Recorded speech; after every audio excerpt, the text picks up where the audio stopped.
Good evening to you all. Good evening. Oh, this is so exciting. What a pleasure it is once again to have a real live audience. Although I must admit, I did have some reservations about it.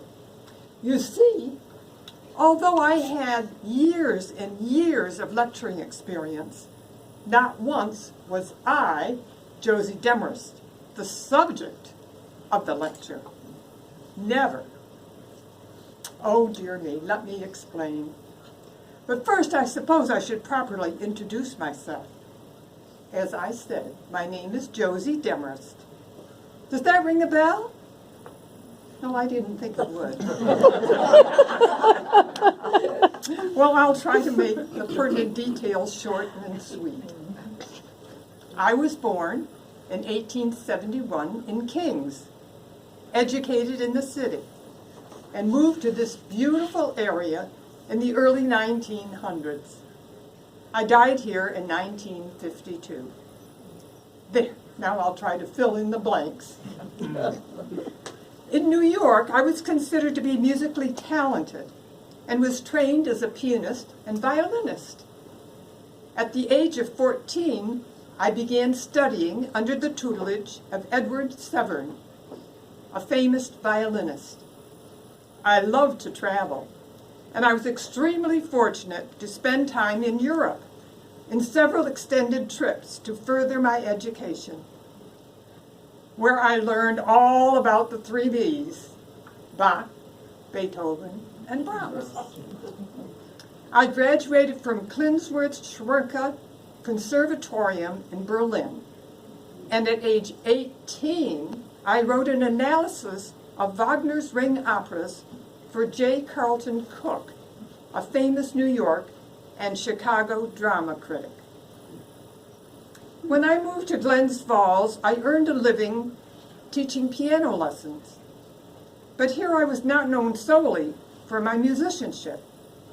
You see, living in this magnificent area opened a new world to me, the world of nature. Here I spent many hours, countless days, even years, learning everything I could possibly discover about the trees, about the wildflowers, about the birds and minerals in this whole surrounding area.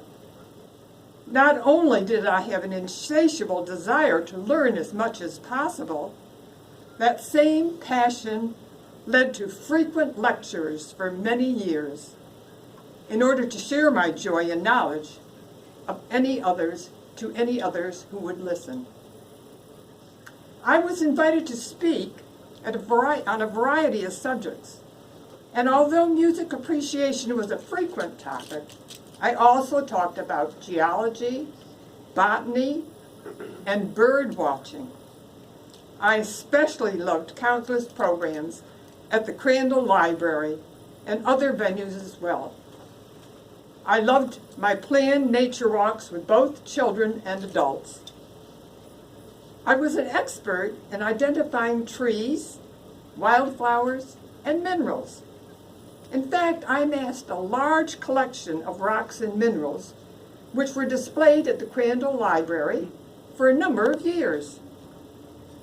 My favorite and most exciting pastime was bird watching. I became so proficient, I could identify most birds in the area by just their songs and their calls. And believe it or not, I was even able to teach some others to do this. Unfortunately, my hearing deteriorated in later life. I lost my ability to hear birds by their singing. But I was so fortunate that Dora Bullock, one of my students, was generous enough to take me places where unusual birds were, so I could see them and still enjoy them despite my inability to hear them. Oh dear me. Lest you think I usually dress in this manner, let me assure you that this outfit meets all my requirements for my nature walks, guarding against biting insects, red ants, poison ivy, and poison oak, and bad weather. And I would never venture into the woods without my binoculars. Now you might want to know what I carry here in my knapsack. You're interested? Yes. Would you like to guess? Lunch. Compass. Well, let's see. First of all, Band-Aids.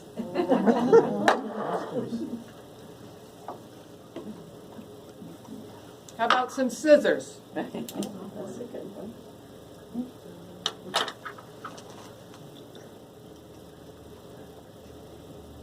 A small screwdriver.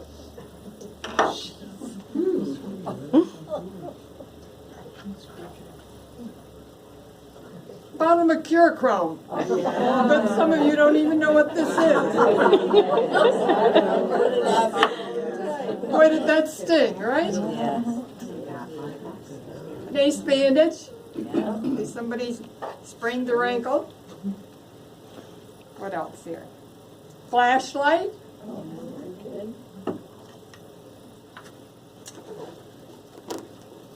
Jackknife.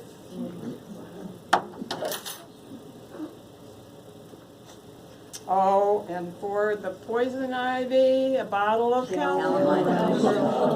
Yeah. What else have we got here? Oh, one banana. And I never went anywhere without my bird book. There you go. So there we go. No water. Well, just in case somebody ran into poison ivy or oak, that's why I had the bottle of Caladril, they called it back then. Oh yes, and my one banana. And last but not least, my bird book. Now don't think all my activities revolved around nature. I would also like to add that for many years, I was involved locally in churches and many other organizations. For instance, I devoted my time during the Great War to organize the local Red Cross chapter. During the war, I instructed a group of women in making surgical dressings to ship overseas for the wounded. I was an honorary member of the Zata Club and founder and vice president of the Glens Falls Women's Civic Club. I never married, but for many years I was surrounded by dedicated students. I can say with a full heart that I was never lonely. I fell in love with Glens Falls and the surrounding area at a young age, and my admiration for its beauty and character of population never diminished. I had an insatiable desire for learning. I lived.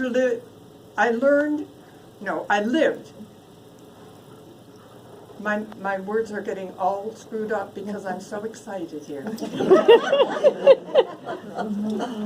I lived to the ripe old age of 81.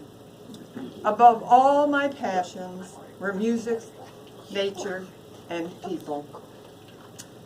Well, I hope I haven't kept you too long. You've been such a wonderful audience. Thank you for listening. And I hope you remember to live each and every day to the very fullest. Good night.